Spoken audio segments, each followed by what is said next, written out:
Hi, my name is Doug Heidebrecht, and personal productivity learning has been my specialty for the past 20 plus years.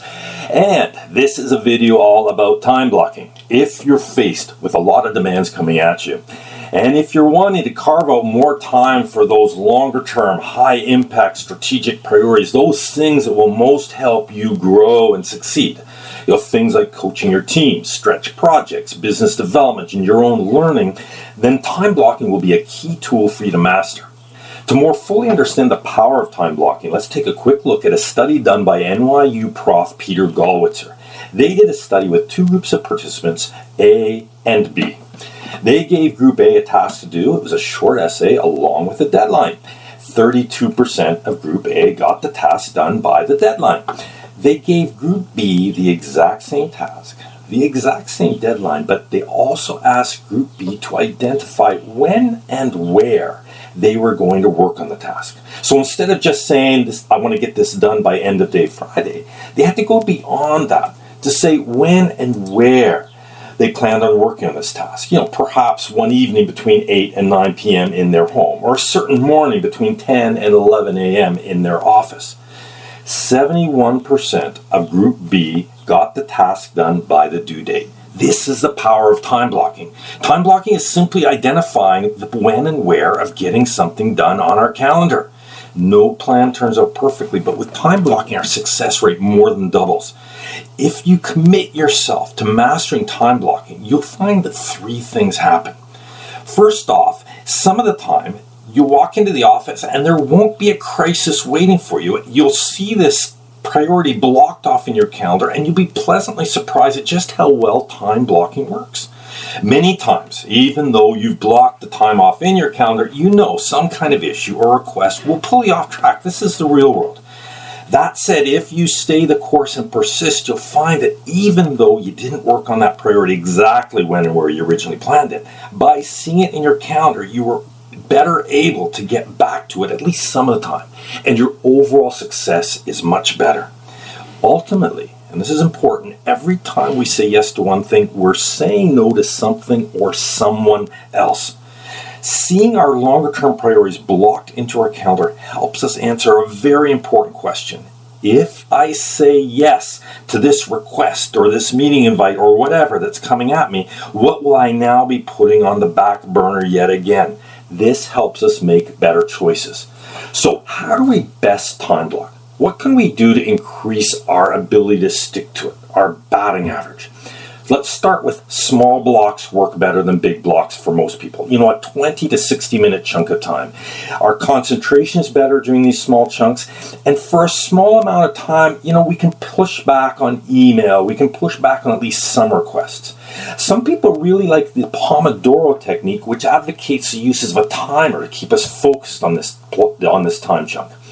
Sooner in the day is better than later as well for most people in most roles. For most of us, our energy is better, and in most roles, the number of interruptions is at least a little less in the earlier in the day than later in the day. Another thing to apply is the idea of clarity. Really important. If you've blocked off, say, an hour to work on something, and you sit down, but you don't know where to start, a couple things might happen. You'll either waste a lot of time figuring this out, or you'll get frustrated, you'll procrastinate, and just move on to something else.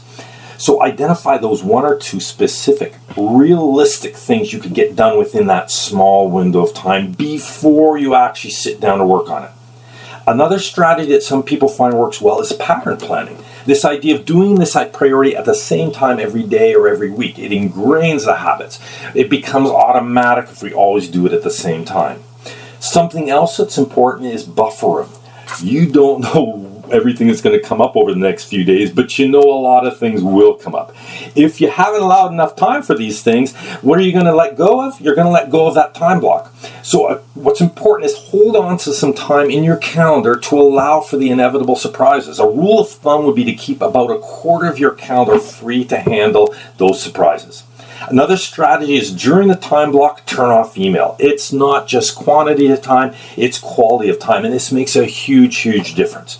Another good strategy is for that 1 hour or half hour, whatever that you want to work on something, your time block, find another space. You know, a room one floor up, one floor down, perhaps a coffee shop across the road.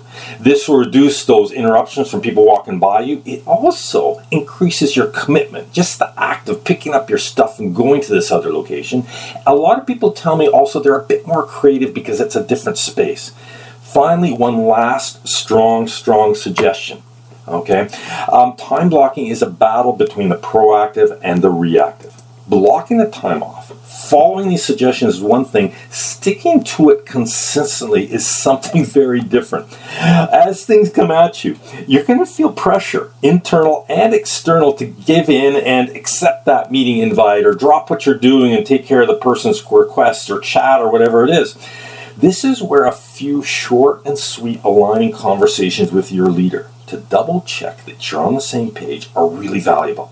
Because when we're confident that our leader is also in agreement that what we're blocking our time for is important, then what ends up happening is we're less worried about pushing back on other things. We're more comfortable not accepting that meeting invite, for example, and we're a lot more committed to sticking to this time block.